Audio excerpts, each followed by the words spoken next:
La poésie contemporaine ne chante plus. Elle rampe. Elle a cependant le privilège de la distinction. Elle ne fréquente pas les mots malfamés, elle les ignore. Cela arrange bien des esthètes que François Villon ait été un voyou. On ne prend les mots qu'avec des gants. À menstruel, on préfère périodique. Et l'on va, répétant qu'il est des termes médicaux qui ne doivent pas sortir des laboratoires et du codex. Le snobisme scolaire, qui consiste en poésie à n'employer que certains mots déterminés, à la priver de certains autres, qu'ils soient techniques, médicaux, populaires ou argotiques, me fait penser au prestige du rince-doigt et du baise-main. Ce n'est pas le rince-doigt qui fait les mains propres, ce n'est pas le baise-main qui fait la tendresse, ce n'est pas le mot qui fait la poésie, mais la poésie qui illustre le mot. L'alexandrin est un moule à pied. On n'admet pas qu'il soit mal chaussé. Les écrivains qui ont recours à leurs doigts pour savoir s'ils ont leur compte de pied ne sont pas des poètes. Ce sont des dactylographes. Le vers est musique. Le vers sans musique est littérature. Le poème en prose, c'est de la prose poétique. Le vers libre n'est plus le vers, puisque le propre du vers est de n'être point libre. La syntaxe du vers est une syntaxe harmonique, toute licence comprise. Il n'y a point de faute d'harmonie en art. Il n'y a que des fautes de goût. L'harmonie peut s'apprendre à l'école. Le goût est le sourire de l'âme. Il y a des âmes qui ont un vilain rictus. C'est ce qui fait le mauvais goût. En France, la poésie est concentrationnaire. Elle n'est Dieu que pour les fleurs.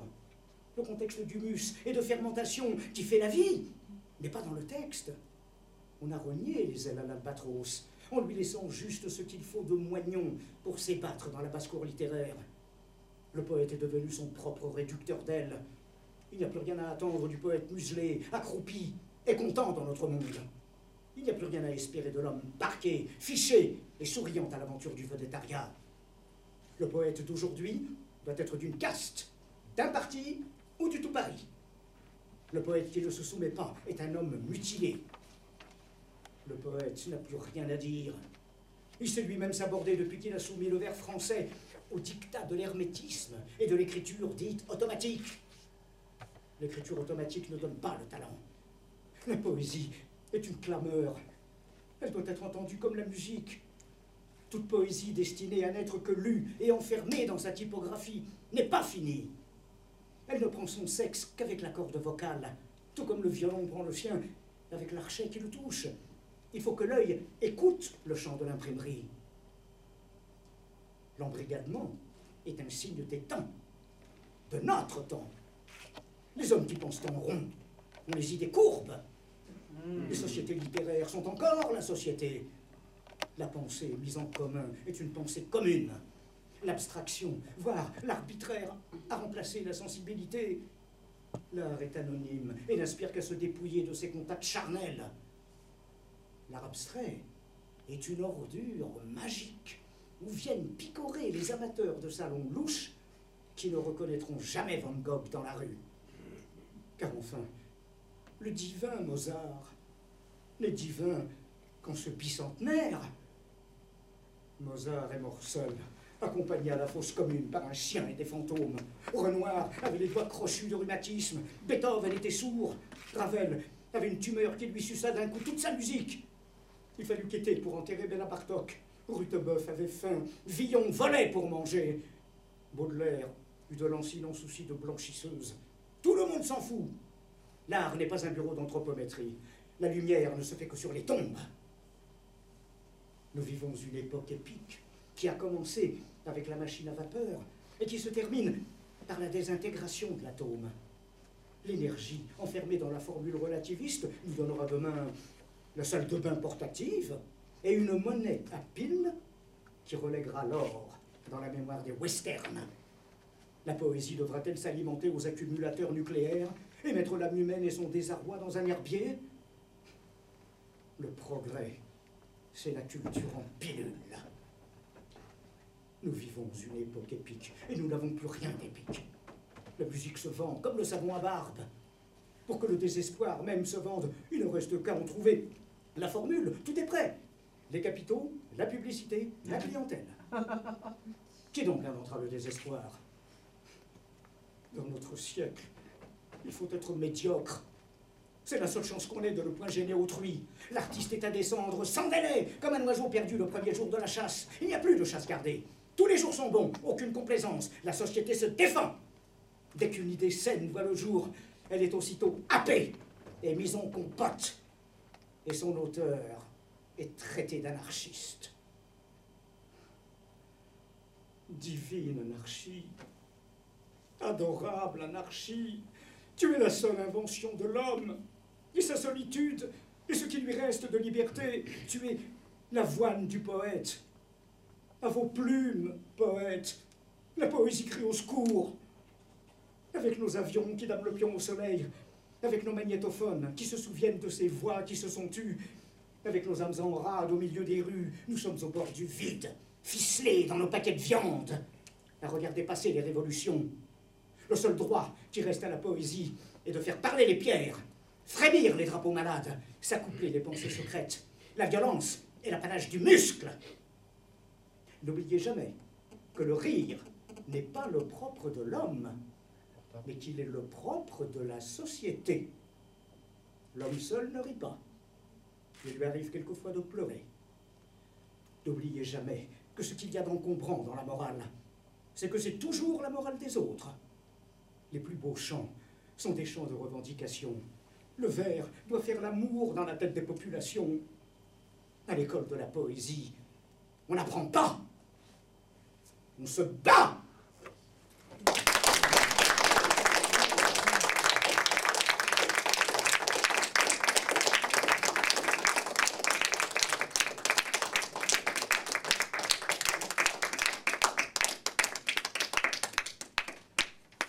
Quand on est tout blasé, quand on a tout usé, le vin, l'amour, les cartes, quand on a perdu le vice des bisques d'écrevisses, des rillettes de la Sarthe, quand la vue d'un striptease vous fait dire « Quelle bêtise, ont-ils trouvé autre chose ?» Il reste encore un truc qui n'est jamais caduque pour voir la vie en rose. Une bonne paire de claques dans la gueule. Un bon coup de savate dans les fesses. Un marron sur les mandibules. Ça vous fait une deuxième jeunesse. Une bonne paire de claques dans la gueule. Un direct au creux de l'estomac. Les orteils coincés sous une meule. Un coup de latte en plein tagada. Ça enterre tout. La drogue et l'aspirine, les épinards, la chenouf et la badoie. C'est bien plus bas que le foie gras en terrine, car c'est moins cher et ça n'alourdit pas. Une bonne paire de claques dans la gueule, et la vie reprend tout son prix. Chaque matin, quand on se sent seul, claquons-nous la gueule entre amis. Quand elle a foutu le camp, en emportant l'argent et la machine à coudre, en vous laissant l'évier plein de vaisselle, pas lavé, et le sel dans le sucre en poudre. Quand votre meilleur copain téléphone le lendemain en disant « Viens la reprendre », on ricane, et l'on pense « Attends un peu, Hortense, qu'est-ce que tu vas prendre ?» Une bonne paire de claques dans la gueule, un bon coup de savate dans les fesses, un marron sur les mandibules, ça t'offre une deuxième jeunesse. Une bonne paire de claques dans la gueule, un direct au creux de l'estomac, les orteils coincés sous une meule, un coup de pompe en plein tagada. Tu t'ennuyais dans ma petite chambre, tu soupirais, tu voulais du nouveau. Dorénavant, de janvier à décembre, compte sur moi pour t'offrir à gogo une bonne paire de claques dans la gueule. Et ça me consolera, ma chérie. Des soirées où tu manœuvrais le rouleau à pâtisserie. Chien! Salope!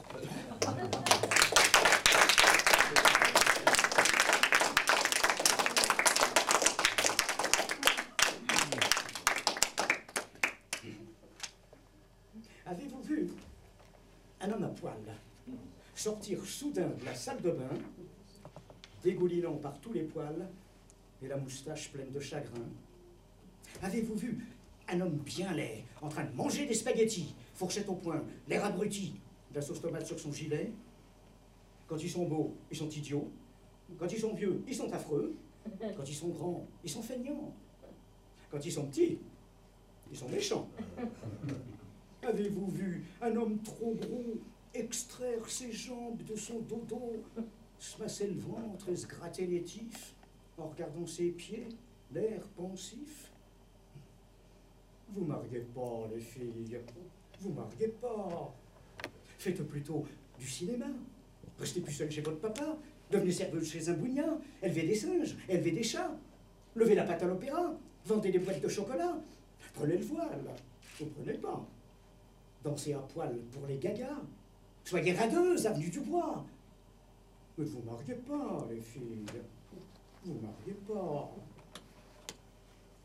Avez-vous vu un homme gêné rentrer trop tard pour le dîner, du rouge à lèvres sur son col, des flageolants sur la gibole?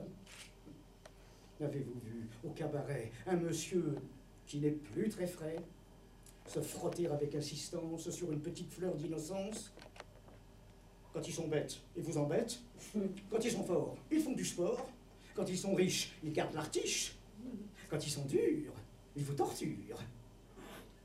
Avez-vous vu à votre bras un maigrichon à face de rat, frisé, ses 3 poils de moustache, et se redresser, l'air bravache?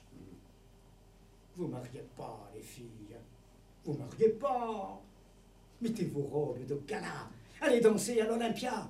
Changez d'amant 4 fois par mois. Prenez la braise et gardez-la. Cachez la fraîche sous vos matelas. À 50 ans, ça servira à vous payer de beaux petits gars. Rien dans la tête, tout dans les bras. Oh, la belle vie que ça sera. Si vous ne vous mariez pas, les filles, si vous ne vous mariez pas.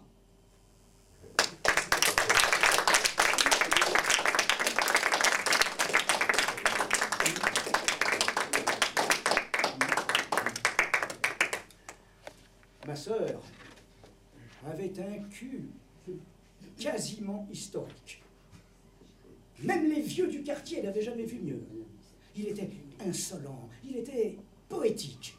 Et le plus fort de tout, c'est qu'il faisait sérieux. On venait de très loin voir cette pièce unique, histoire de dire plus tard qu'on s'en était servi. Un cul beau comme un dieu, glorieux et magnifique. Tous ceux qui l'avaient vu s'en repartaient ravis. Avec un cul comme ça, si tu fais pas fortune, ou bien ce sera la flemme, ou bien ce sera que t'es con. Va-t'en m'offrir un peu, le soir, au clair de lune. Et tu verras, ma sœur, si c'est moi qui ai raison. Il est bien évident qu'une telle merveille ne peut pas être vue par le premier venu. Ma sœur montrait son cul à ceux qui avaient de l'oseille, et l'on payait d'avance, en or, bien entendu. Grâce à lui, le quartier redevint touristique, retrouva d'un seul coup toute sa prospérité. Ma sœur battait de loin les courtisanes antiques. C'est elle qui rendit son faste à la cité. Ma mère savait recevoir le client, ça faut le dire. Elle faisait patienter au petit salon du bas, le petit clin d'œil en coin, toujours le mot pour rire. Oh ça, mon bon monsieur, vous ne le regretterez pas. C'est un cadeau du ciel, une fille comme ça, je vous jure, adorant son travail, et modeste avant tout. Avec un de ces pétards, bon pour toutes les pointures. Un cul, mon bon monsieur, comme il n'y en a pas beaucoup.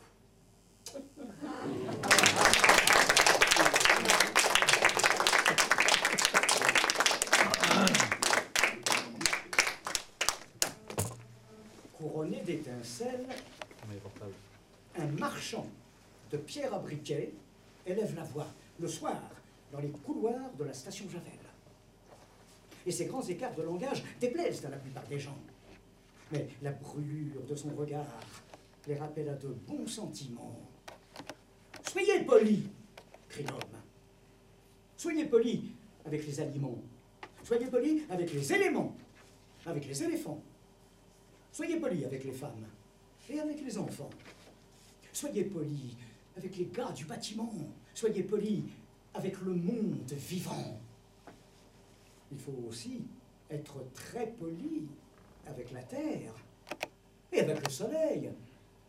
Il faut les remercier le matin en se réveillant. Il faut les remercier pour la chaleur, pour les arbres, pour les fruits, pour tout ce qui est bon à manger, pour tout ce qui est beau à regarder, à toucher. Il faut les remercier. Il ne faut pas les embêter, les critiquer. Ils savent ce qu'ils ont à faire, le soleil et la terre. Alors, il faut les laisser faire. Ou bien, ils sont capables de se fâcher, et puis après, on les changeait en courge, en melon d'eau, ou en pierre à briquet. Et on est bien avancé. Le soleil est amoureux de la terre. La terre est amoureuse du soleil. Ça les regarde, c'est leur affaire. Et quand il y a des éclipses, il n'est pas prudent, ni discret, de les regarder au travers de sales petits morceaux de verre fumé. Ils se disputent. C'est des histoires personnelles. Mieux vaut ne pas s'en mêler, parce que si on s'en mêle, on les changeait en pommes de terre gelées ou en fer à friser. Le soleil aime la terre. La terre aime le soleil. C'est comme ça. Le reste ne nous regarde pas. La terre aime le soleil. Et elle tourne pour se faire admirer. Et le soleil la trouve belle, et il brille sur elle. Et quand il est fatigué, il va se coucher. Et la lune se lève. La lune, c'est l'ancienne amoureuse du soleil. Mais elle a été jalouse. Et elle a été punie. Elle est devenue toute froide. Et elle sort seulement la nuit. Il faut aussi être très poli avec la lune. Ou sans ça, elle peut vous rendre un peu fou. Et elle peut aussi, si elle veut, vous changer en bonhomme de neige, en réverbère, ou en bougie. En somme, pour résumer, 2 points, ouvrez les guillemets, il faut que tout le monde soit poli avec le monde. Ou alors, il y a des guerres, des épidémies, des tremblements de terre, des paquets de mer, des coups de fusil, et de grosses méchantes fourmis rouges qui viennent vous dévorer les pieds pendant qu'on dort la nuit.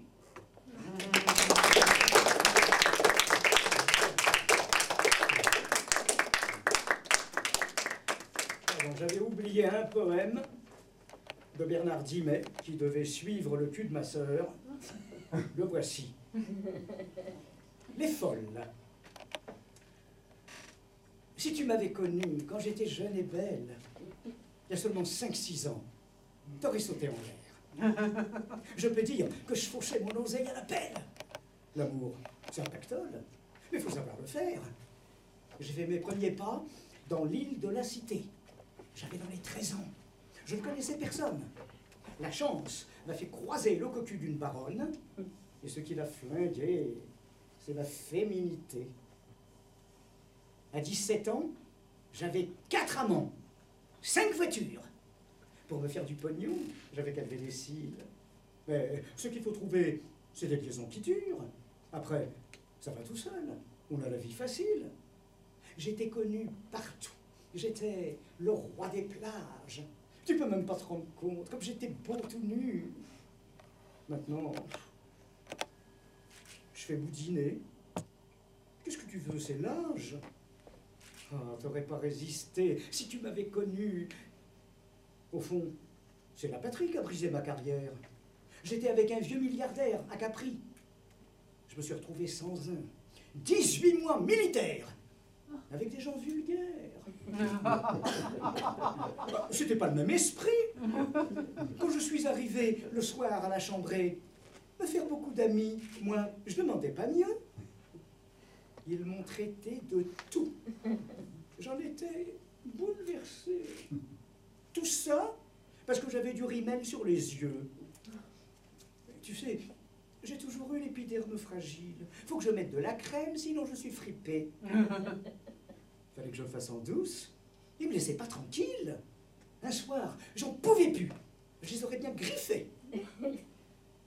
J'étais tout blond dans le temps, blond, doré, couleur paille. T'aurais dit Jean Marais dans l'Éternel Retour. Ils m'ont tondu, rasé. C'est malin comme trouvaille. Attaché sur une chaise au beau milieu de la cour. J'ai dit, puisque c'est ça, fini la gentillesse. J'ai vampé le colonel et je l'ai tout compromis. Il m'écrivait des lettres ou qu'il parlait de mes fesses. On a dû le déplacer d'ailleurs. Puis moi aussi. 5 ans d'Afrique du Nord, j'ai fait. Ça, c'était chouette.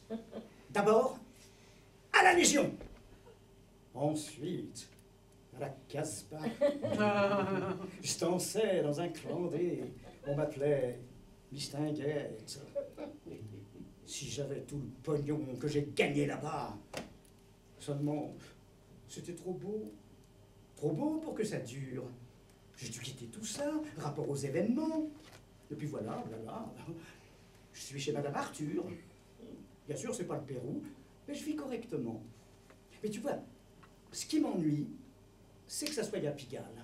Parce que j'aime pas le quartier, je peux pas le supporter. Les putains, je m'en fous. Quand elles font pas scandale. Mais il y a vraiment trop de flics. Et puis c'est plein de pétés.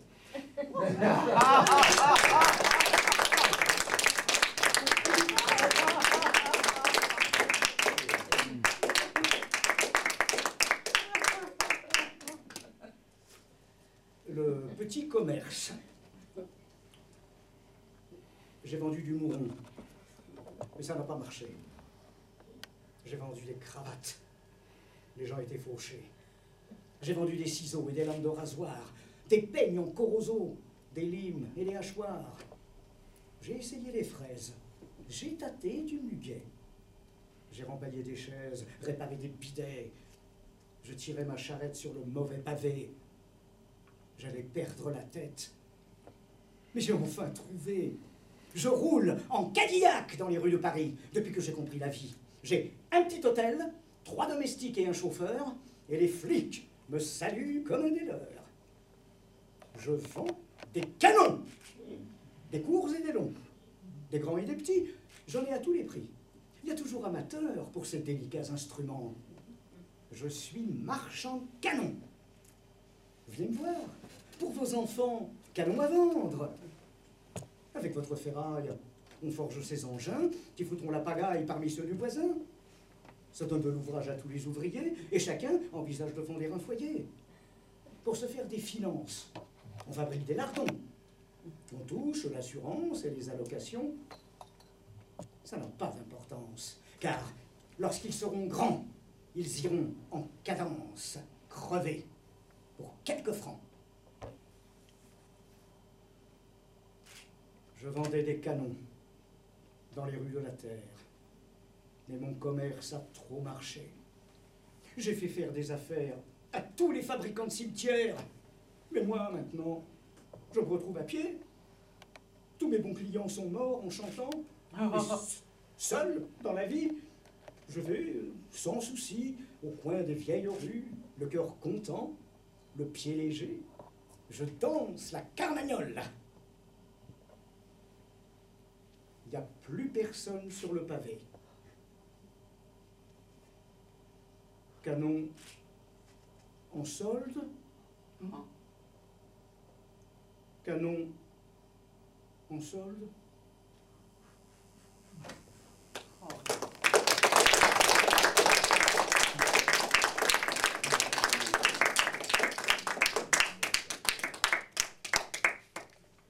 Familial. La mère fait du tricot. Le fils fait la guerre. Elle trouve ça tout naturel, la mère. Et le père? Et le père, ben, qu'est-ce qu'il fait, le père? Il fait des affaires. Le père, bah, sa femme fait du tricot, son fils la guerre, lui, des affaires. Ben, il trouve ça tout naturel, le père. Et le fils? Et le fils, ben, qu'est-ce qu'il trouve, le fils? Il ne trouve rien. Absolument rien, le fils.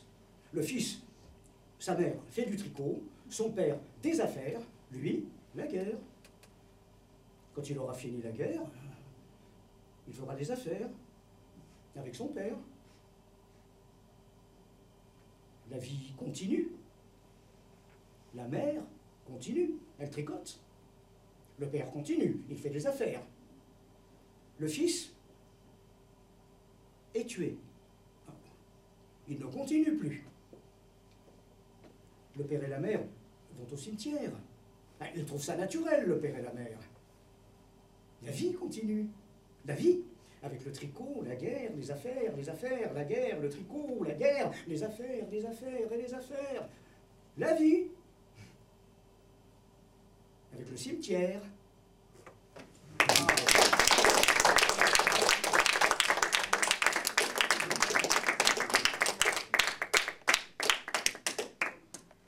Il ne faudrait jamais laisser les intellectuels jouer avec les allumettes. Mon oncle est un amateur des bombes atomiques. Sans avoir jamais rien appris, c'était un vrai génie question de travaux pratiques. Il s'enfermait toute la journée au fond de son atelier pour faire ses expériences, et le soir, il rentrait chez nous et nous mettait en transe en nous racontant tout. Pour fabriquer une bombe, mes enfants, croyez-moi, c'est vraiment de la tarte. La question du détonateur se résout en un quart d'heure, c'est de celle qu'on écarte. Pour ce qui concerne la bombe H, c'est pas beaucoup plus vache. Mais une chose me tourmente, c'est que celles de ma fabrication n'ont qu'un rayon d'action de 3,50 m. Il y a quelque chose qui cloche là-dedans. J'y retourne immédiatement. Il a bossé pendant des jours, tâchant avec amour d'améliorer le modèle. Quand il déjeunait avec nous, il dévorait d'un coup sa soupe au vermicelle. On voyait de toute façon l'air féroce qui tombait sur un os, mais on n'osait rien dire. Et un soir, pendant le repas, un tonton qui soupire et qui s'écrie comme ça. À mesure que je deviens vieux, je m'en aperçois mieux, j'ai le cerveau qui flanche. Soyons sérieux, disons le mot, c'est même plus un cerveau, c'est comme de la sauce blanche. Voilà des mois et des années que j'essaie d'augmenter la portée de ma bombe, et je ne me suis pas rendu compte que la seule chose qui compte, c'est l'endroit où elle tombe. Il y a quelque chose qui cloche là-dedans. J'y retourne immédiatement. Sachant proche le résultat, tous les grands chefs d'État lui ont rendu visite. Il les reçut et s'excusa de ce que sa cagna était aussi petite. Mais sitôt qu'ils sont tous entrés, il les a enfermés en disant « Soyez sages ». Et quand la bombe a explosé, de tous ces personnages, il n'est plus rien resté. Tonton, devant ce résultat, ne se dégonfla pas et joua les andouilles. Au tribunal, on l'a traîné, et devant les jurés, le voilà qui bafouille. « Messieurs, c'est un hasard affreux, mais je jure devant Dieu, en mon âme et conscience, qu'en détruisant tous ces tordus, je suis bien convaincu d'avoir servi la France. » On était dans l'embarras. Alors on le condamna, et puis on l'amnistia, et le pays, reconnaissant, l'élut immédiatement chef du gouvernement.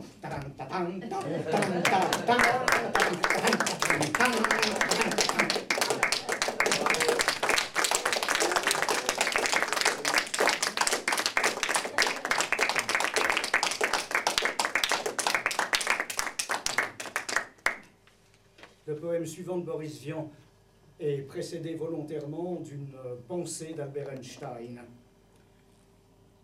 La pire des créations, le militaire. Ce ne peut être que par erreur qu'il a reçu un cerveau. Une simple moelle épinière lui suffirait amplement. C'est le tango des bouchers de la Villette. C'est le tango des tueurs des abattoirs. Venez cueillir la fraise et la mourette et boire du sang avant qu'il soit tout noir. Faut que ça saigne. Faut que les gens aient à bouffer. Faut que les gros puissent se goinfrer. Faut que les petits puissent engraisser. Faut que ça saigne. Faut que les mandataires ou halles puissent s'enfourrer plein la dalle du filet à 800 balles. Faut que ça saigne. Faut que les peaux se fassent tanner. Faut que les pieds se fassent paner. Que les têtes aillent mariner. Faut que ça saigne. Faut avaler de la barbaque pour être bien gras quand on claque et nourrir des vers comaques. Faut que ça saigne. Bien fort. C'est le tango des joyeux militaires, des gais vainqueurs de partout et d'ailleurs. C'est le tango des fameux va-t-en-guerre. C'est le tango de tous les fossoyeurs. Faut que ça saigne. Appuie sur la baïonnette. Faut que ça rentre bien que ça pète, sinon t'auras une grosse tête. Faut que ça saigne. Démolis-en quelques-uns. Tant pis si c'est des cousins. Fais-leur sortir le raisin. Faut que ça saigne. Si c'est pas toi qui les crèves, les copains prendront la relève et tu joueras à la vie brève. Faut que ça saigne. Demain, ça sera ton tour. Demain, ça sera ton jour. Plus de bonhomme et plus d'amour.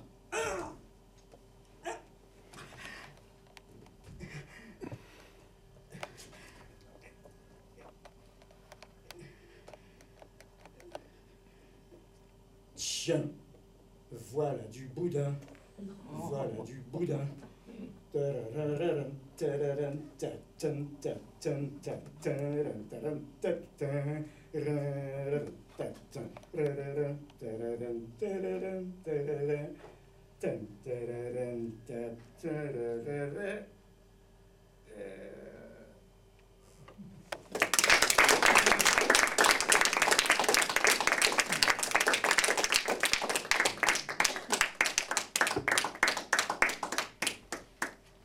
Monsieur le Président, je vous fais une lettre que vous lirez peut-être, si vous avez le temps. Je viens de recevoir mes papiers militaires pour partir à la guerre avant mercredi soir. Monsieur le Président, je ne veux pas la faire. Je ne suis pas sur terre pour tuer des pauvres gens. C'est pas pour vous fâcher. Il faut que je vous dise, ma décision est prise. Je m'en vais déserter.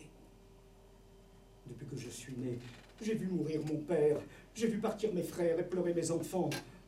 Ma mère a tant souffert qu'elle est dedans sa tombe et se moque des bombes et se moque des vers. Quand j'étais prisonnier, on m'a volé ma femme, on m'a volé mon âme et tout mon cher passé. Demain, de bon matin, je fermerai ma porte au nez des années mortes, j'irai sur les chemins. Je m'en dirai ma vie sur les routes de France, de Bretagne en Provence, et je dirai aux gens, refusez d'obéir, refusez de la faire, n'allez pas à la guerre, refusez de partir. S'il faut donner son sang, allez donner le vôtre. Vous êtes bon apôtre, Monsieur le Président. Si vous me poursuivez, prévenez vos gendarmes que je n'aurai pas d'armes, mais qu'ils pourront tirer. Mais qu'ils pourront tirer.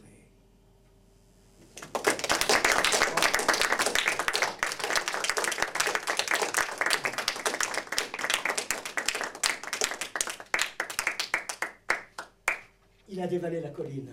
Ses pieds faisaient rouler des pierres. Là-haut, entre les quatre murs, la sirène chantait, sans joie. Il respirait l'odeur des arbres, avec son corps comme une forge. La lumière l'accompagnait et lui faisait danser son ombre. Pourvu qu'il me laisse le temps. Il sautait à travers les herbes.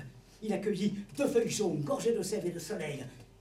Les canons d'acier bleu crachaient de courtes flammes de feu sec. Pourvu qu'il me laisse le temps. Il est arrivé près de l'eau. Il y a plongé son visage. Il riait de joie. Il a bu. Pourvu qu'il me laisse le temps. Il s'est relevé pour sauter. Pourvu qu'il me laisse le temps. Ah!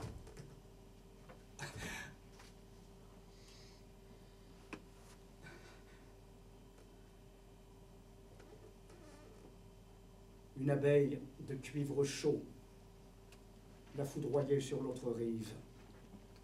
Le sang et l'eau se sont mêlés.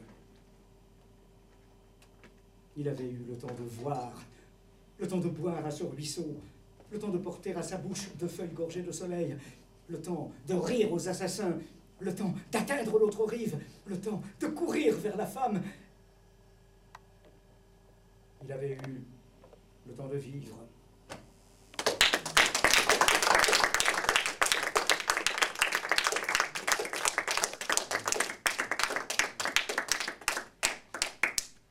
Quartier libre.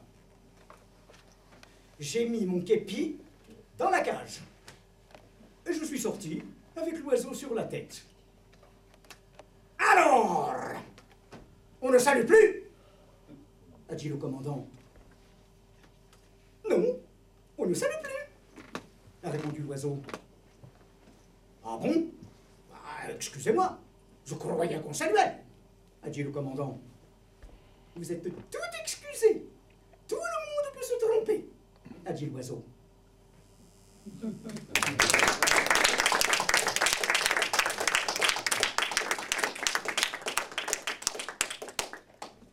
Un village écoute, désolé, le chant d'un oiseau blessé. C'est le seul oiseau du village, et c'est le seul chat du village qu'il a à moitié dévoré. Et l'oiseau cesse de chanter. Le chat cesse de ronronner et de se lécher le museau. Et le village fait à l'oiseau de merveilleuses funérailles. Et le chat, qui est invité, marche derrière le petit cercueil de paille où l'oiseau mort est allongé, porté par une petite fille qui n'arrête pas de pleurer. Si j'avais su que cela te fasse tant de peine, lui dit le chat, je l'aurais mangé tout entier. Et puis je t'aurais raconté que je l'avais vu s'envoler jusqu'au bout du monde, là-bas où c'est tellement loin que jamais on en revient.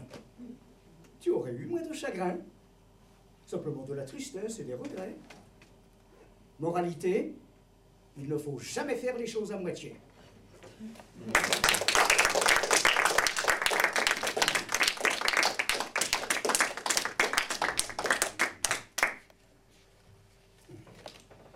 Paru dans le journal du dimanche 25 septembre 1956.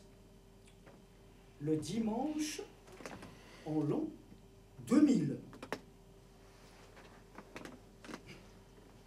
En l'an 2000, j'aurai 80 ans. Juste.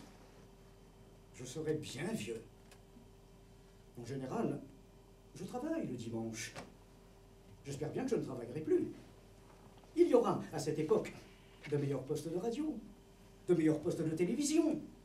Mais je ne les regarderai pas plus que maintenant. La technique sera plus avancée. Mais les gens sont toujours aussi idiots. On ne pourra plus circuler. Les voitures resteront dans les rues, les rats y éliront domicile, et on ira se promener à pied. On ira voir, par exemple, les courses de taureaux mécaniques, avec des matadors robots.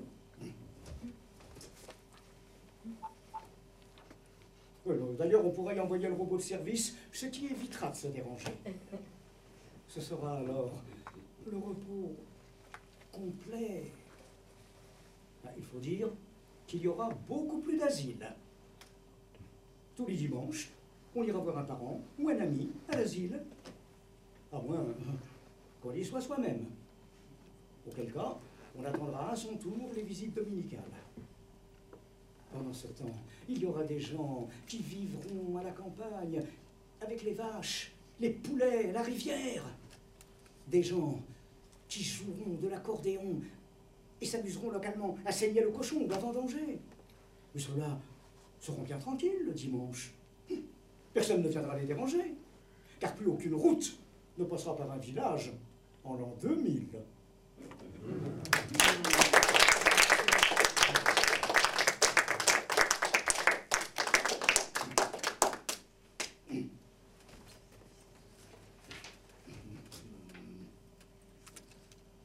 Ouais.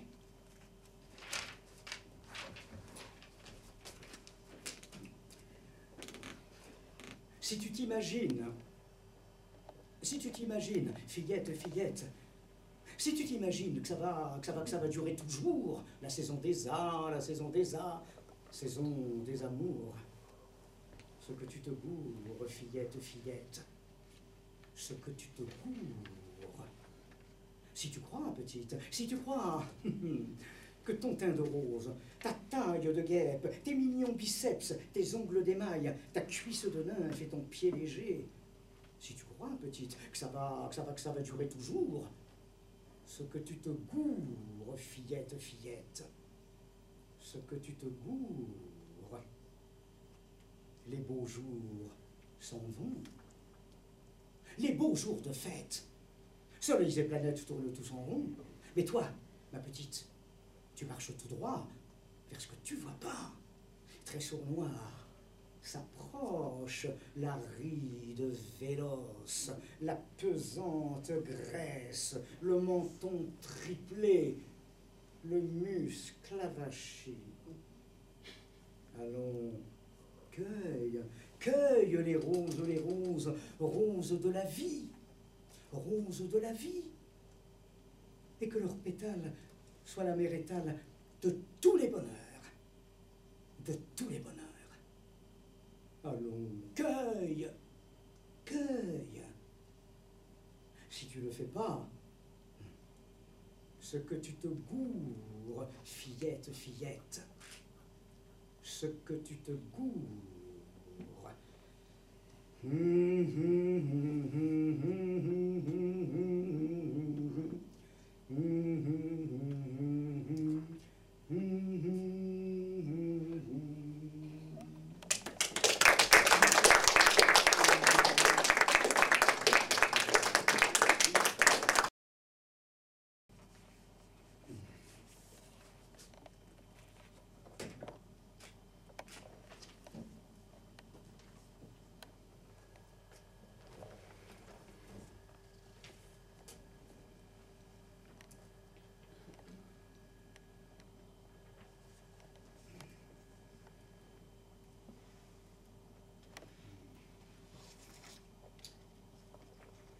Il est terrible.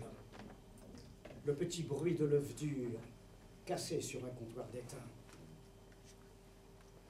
Il est terrible ce bruit, quand il remue dans la mémoire de l'homme qui a faim. Elle est terrible aussi, la tête de l'homme. La tête de l'homme qui a faim, quand il se regarde à 6 heures du matin, dans la glace du grand magasin. Une tête couleur de poussière. Ce n'est pas sa tête, pourtant, qu'il regarde dans la vitrine de chez Potin. Il s'en fout de sa tête d'homme, il n'y pense pas. Il songe, il imagine une autre tête.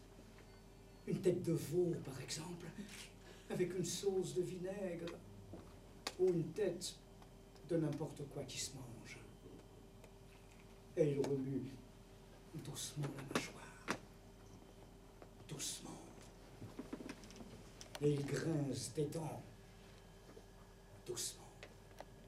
Car le monde se paie sa tête. Et il ne peut rien contre ce monde. Et il compte sur ses doigts. 1, 2, 3. 1, 2, 3. Cela fait 3 jours qu'il n'a pas mangé. Et il a beau se répéter, depuis 3 jours, ça ne peut pas durer. Ça dure 3 jours, 3 nuits, sans manger. Et derrière ces vitres, ces pâtés, ces bouteilles, ces conserves, poissons morts protégés par les boîtes, boîtes protégées par les vitres, vitres protégées par les flics, flics protégés par la crainte. Que de barricades pour 6 malheureuses sardines.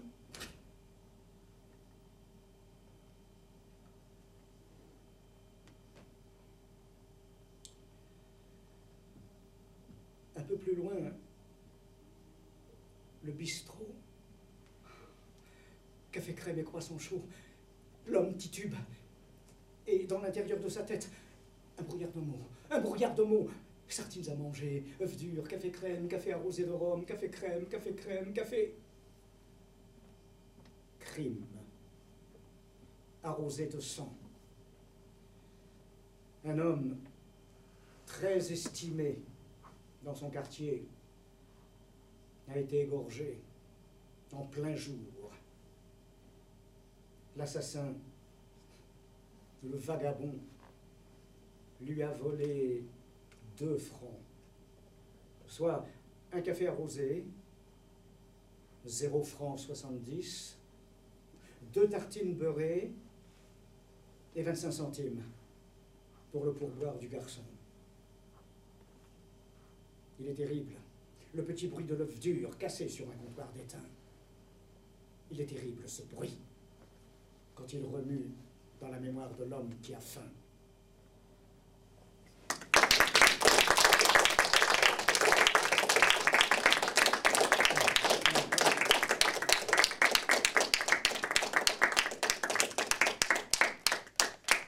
J'ai oublié de dire 2 poèmes de Mouloudji. Vous allez en avoir 3 qui vont se succéder. Nous ne nous aimons plus, mais nous vivons ensemble. On fait parfois l'amour sans jamais s'embrasser. Tu offres ton beau corps, souvenir du passé, et des baisers glacés, fleurs mortes en décembre. Nous ne nous plaisons plus, et nous vivons ensemble, tel un couple d'oiseaux dans la cage enfermée. Chacun est le bourreau, chacun est la victime, l'ennemi et l'allié. Nous ne nous rêvons plus, et nous vivons ensemble. Nous ne nous parlons plus de joie, plus d'échanges. Nous cultivons la haine, fleur des amours meurtris, séchées au soleil mort, au-dessus de nos nuits.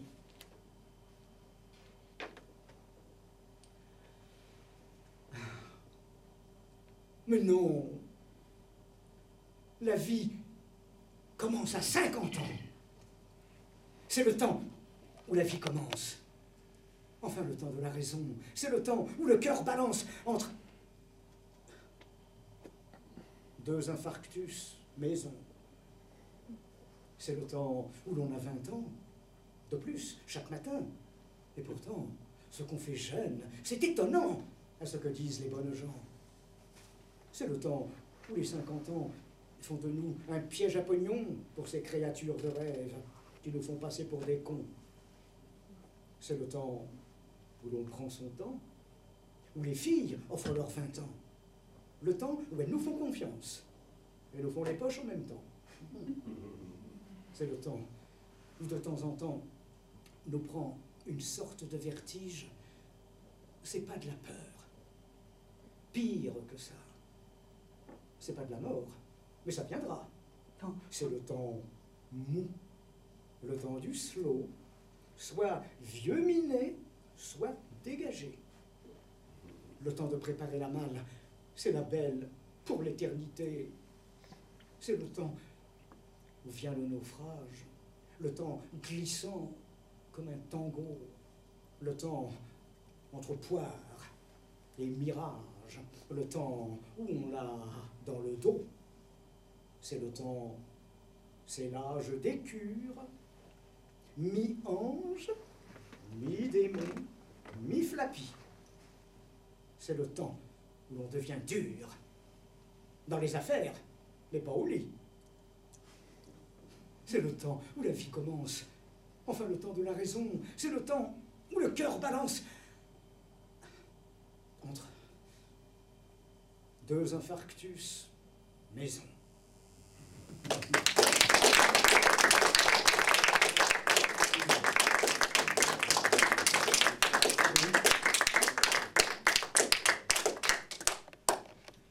J'ai arrêté de fumer pour être libre de fumer. J'ai arrêté pour l'amour, pour l'emploi d'esclave. J'ai cessé d'aimer pour ne plus dépendre d'une femme. J'ai arrêté de faire des tas de choses pour être libre de les faire quand je veux. J'ai pris de mauvaises habitudes pour me libérer des bonnes. J'ai pris l'habitude d'en changer pour ne pas m'habituer aux habitudes. J'ai fait de la gymnastique tous les matins pour dresser mon corps. J'ai cessé d'écrire mon journal pour oublier le temps passé. J'ai monté un petit commerce pour me colter avec la réalité. J'ai perdu ma petite fortune et compris que je n'étais pas doué. J'ai pris une fille que je n'aimais pas pour ne pas souffrir d'amour. J'ai eu des ennuis à m'en faire mourir. J'ai vécu en moribondiste jusqu'à l'âge de 75 ans. J'ai pensé que j'allais mourir jeune. J'ai vécu comme je danse, à cloche-pied, comme les aiguilles d'une montre, sur un seul côté.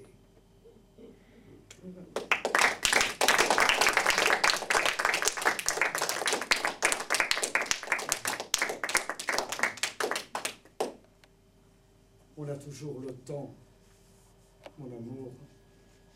Le temps passe.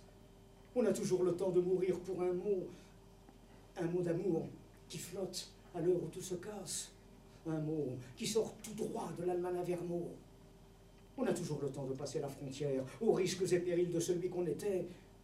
Il sera toujours temps d'éteindre les lumières et de te dire encore, ici-bas, je t'aimais.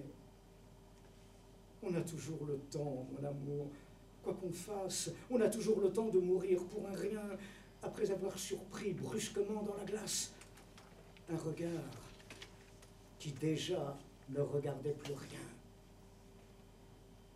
On a toujours le temps de revoir dans la glace le sourire attendri des amants surgelés. Viens dormir dans mes bras, mon amour. Le temps passe. On a toujours le temps, crois-moi, de s'en aller. On meurt autour de nous, comme on danse à la foire, au milieu du néon des minuits parisiens. On plonge d'un seul coup dans une eau froide et noire. Ni le temps, ni l'argent n'y pourront jamais rien. On a toujours le temps de rejoindre ces ombres. Ce soir, il fait très beau. Et quand tu me souris, le soleil se rallume au fond des recoins sombres. Et mon Eldorado est au creux de ton lit.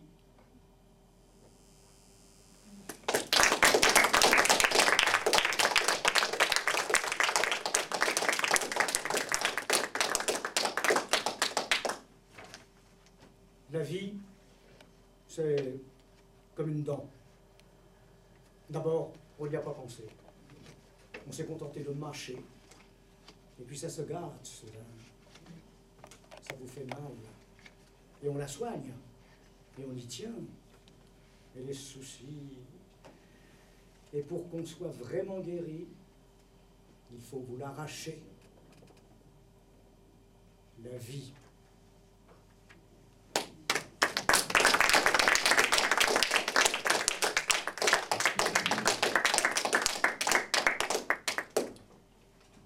Je mourrai d'un cancer de la colonne vertébrale. Ça sera par un soir horrible, clair, chaud, parfumé, sensuel. Je mourrai d'un pourrissement de certaines cellules peu connues. Je mourrai de 100 coupures. Le ciel sera tombé sur moi. Ça se brise comme une vitre lourde. Je mourrai d'une jambe arrachée par un rat géant, jaillie d'un trou géant. Je mourrai assassiné par 2 tueurs indécis et chauves à 2 heures du matin. Je mourrai sans m'apercevoir que je meurs. Je mourrai enseveli sous les ruines sèches de 1000 mètres de coton écroulé. Je mourrai noyé dans l'huile de vidange, foulé aux pieds par des bêtes indifférentes, et juste après, par des bêtes différentes. Je mourrai nu, ou vêtu de toile rouge, ou cousu dans un sac, avec des lames de rasoir. Je mourrai peut-être sans m'en faire, du vernis à ongles aux doigts de pied, et des larmes plein les mains, et des larmes plein les mains.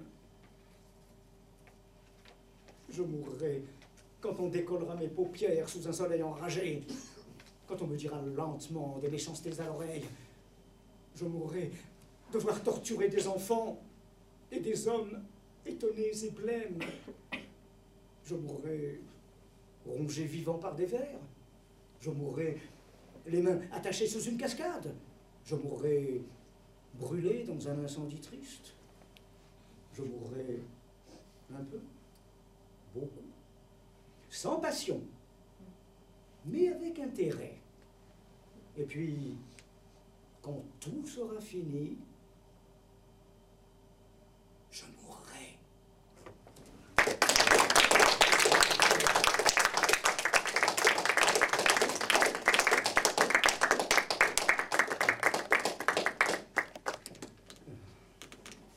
Je ne voudrais pas crever avant d'avoir connu les chiens noirs du Mexique qui dorment sans rêver. les singes à cul nu dévoreurs de tropiques, les araignées d'argent aux nids truffés de bulles.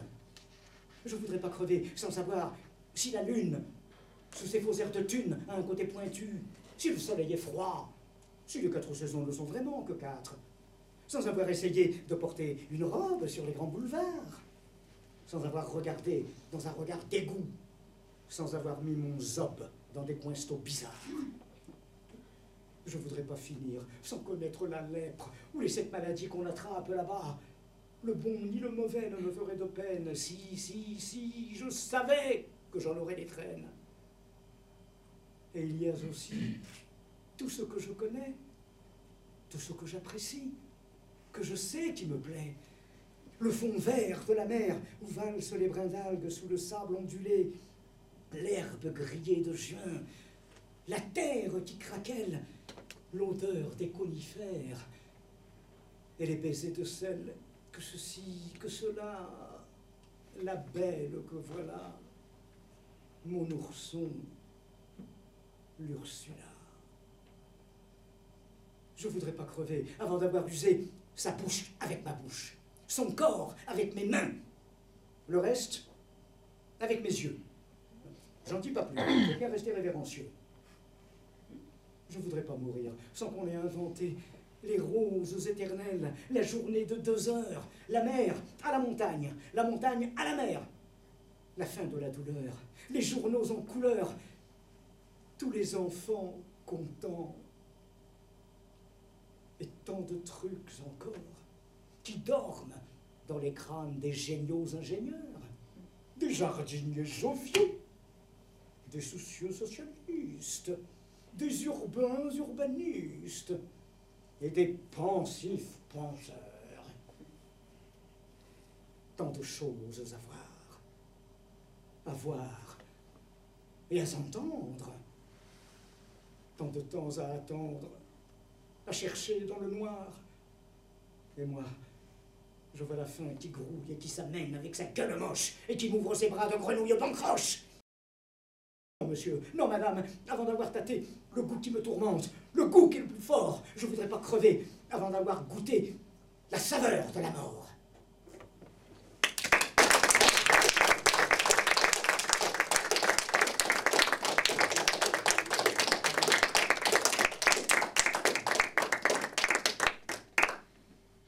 Quand j'aurai du vent dans mon crâne, quand j'aurai du verre sur mes os, peut-être qu'on croira que je ricane, mais ça sera une impression fausse.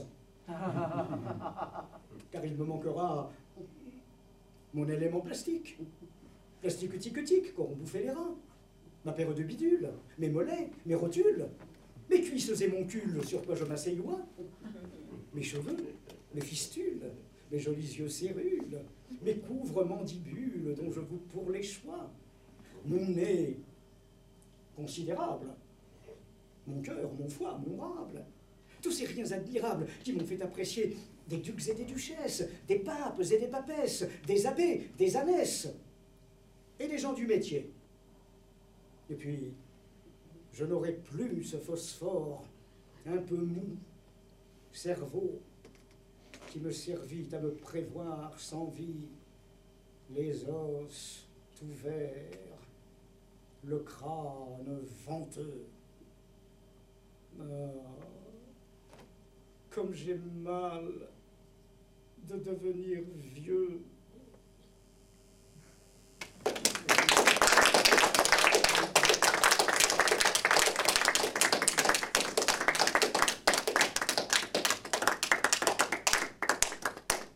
Moi, je suis du temps du tango, où même les durs étaient dingos de cette heure du guinche exotique. Ils y paumaient leur énergie, car abuser de la nostalgie, c'est comme l'opium, ça intoxique. Costume clair et chemise blanche, dans le sous-sol du Mikado, j'en ai passé des beaux dimanches. Les belles venaient en avalanche et vous offraient comme un cadeau rondeur du sein et de la hanche, pour qu'on leur fasse danser le tango. Ces mômes-là, faut pas vous tromper, c'était de la belle petite poupée, mais pas des filles, ni des mondaines. Mesdames, Quand on a travaillé 6 jours entiers, on peut se payer d'un cœur léger une fin de semaine. Quand, par hasard, et sans manière, le coup de béguin venait bientôt, elle se donnait. C'était sincère. Oh, ce que les femmes ont pu me plaire, et ce que j'ai plu. J'étais si beau. Faudrait pouvoir faire marche arrière, comme on le fait pour danser le tango. Des tangos, il y en avait des tas. Mais moi, je préférais Violetta. C'est si joli quand on le chante. Surtout quand la boule de cristal balance aux 4 coins du bal tout un manège d'étoiles filantes. Alors, c'était plus Valentine, c'était plus Loulou, ni Margot dont je serrais la taille fine. C'était la reine de l'Argentine. Et moi, j'étais son Hidalgo. Œil de velours et mains câlines. Oh, ce que j'aimais danser le tango. Mais doucement passent les jours. Adieu la jeunesse et l'amour, les petites mômes et les je t'aime. On laisse la place. Et c'est normal, chacun son tour d'aller au bal. Faut pas que ça soit toujours au même. Le cœur, ça se dit corazón en espagnol, dans les tangos. Et dans mon cœur, ce mot résonne. Et sur le boulevard, en automne, en passant près du Mikado,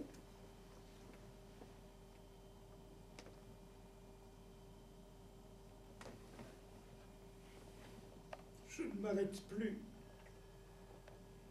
mais je fredonne. Adios, muchachos, compañeros de mi vida, barra querida. La la la la la la.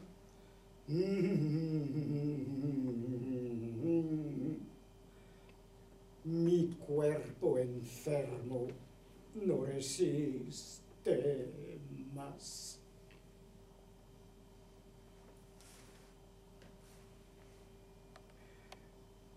C'était Bat, le temps du tango. C'était Bat, le temps du tango.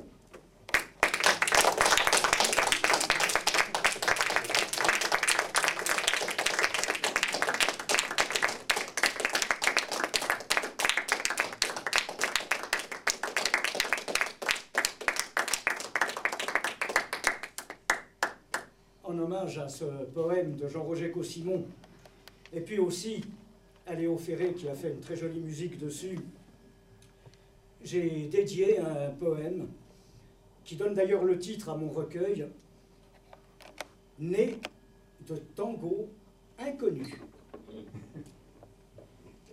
Je suis né de tango inconnu. Ma mère s'est fait comparciter dans une quelconque boîte à tango, un Mikado d'Aubervilliers, l'Eldorado du samedi soir. Ça m'a donné des tas de papas. Tout enfant, je ne comprenais pas. Un à un, ils sont tous partis. Adios, muchachos, compañeros de mi vida.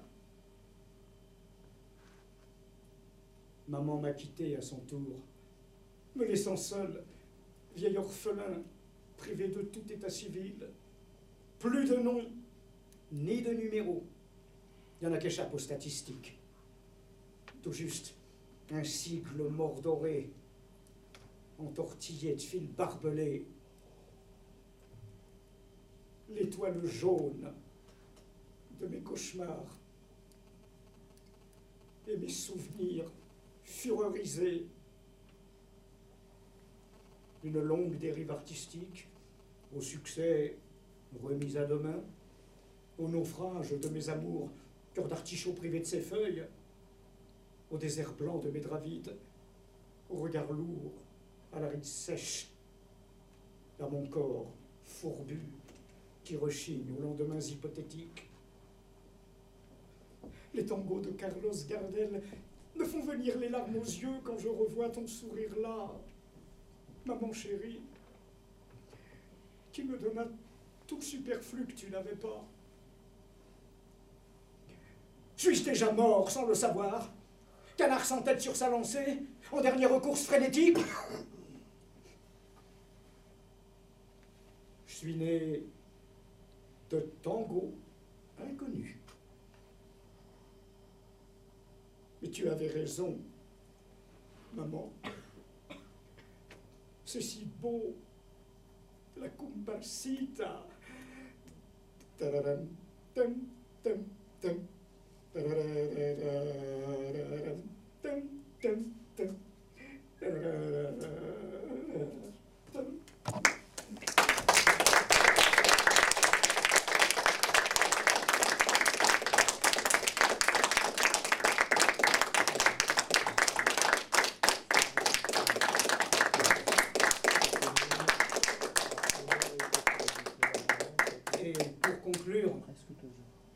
Ce sera Boris Vian, puisque, je le rappelle, c'est le 50e anniversaire de sa mort.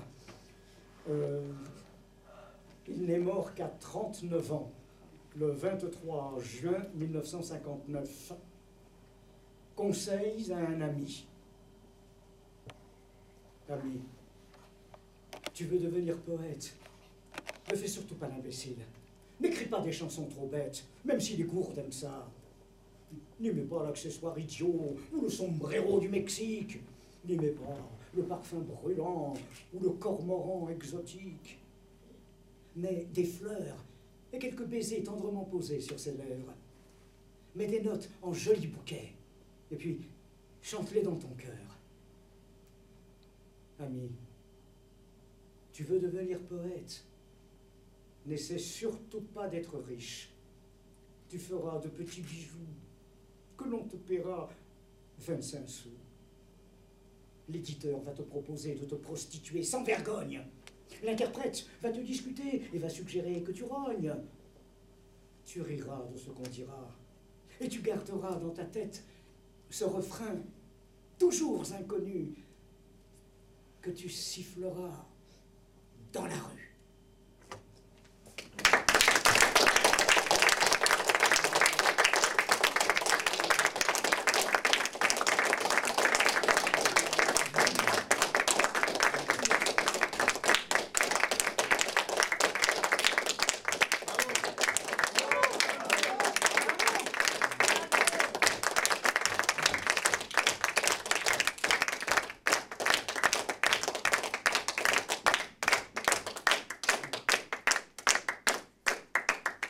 Merci beaucoup. Comme je ne vous voyais pas, je ne sais pas si vous étiez nombreux ou pas, je ne le pense pas, mais vous avez réagi comme si la salle était pleine. Et comme je l'ai dit il y a 3 ans ici, quand j'ai joué au Blaise Cendrars, ce soir, le public avait du talent. Et ça, c'est une phrase de Louis Jouvet. Alors, à l'époque, mon recueil né de tango inconnu, venait de sortir. Mais comme je suis incapable de faire ma promotion, eh ben, je n'en avais apporté aucun exemplaire. Aujourd'hui, je sais que j'en ai déjà vendu 2 ou 3, mais ce recueil de 33 poèmes, illustré par 3 superbes dessins à l'encre de Chine de Marielle, vous pouvez le trouver pour 8 € pour ceux qui le souhaitent. Ce n'est pas une obligation, simplement je le fais avec 3 ans de retard. Voilà. Merci beaucoup.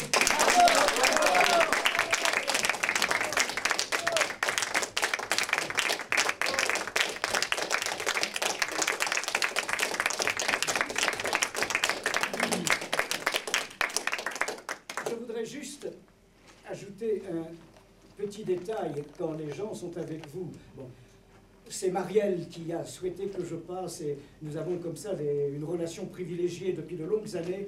Et je dois dire que je connais Olivier depuis moins longtemps. On s'est vu très peu de temps avant le spectacle, mais je lui avais fait une régie très complète. Je lui ai expliqué les choses et il a compris immédiatement. Il n'a rien raté comme un très grand professionnel et il a eu du mérite puisque j'ai interverti des poèmes et ça n'a pas dû être facile pour lui. Merci Olivier. Ouais, bravo.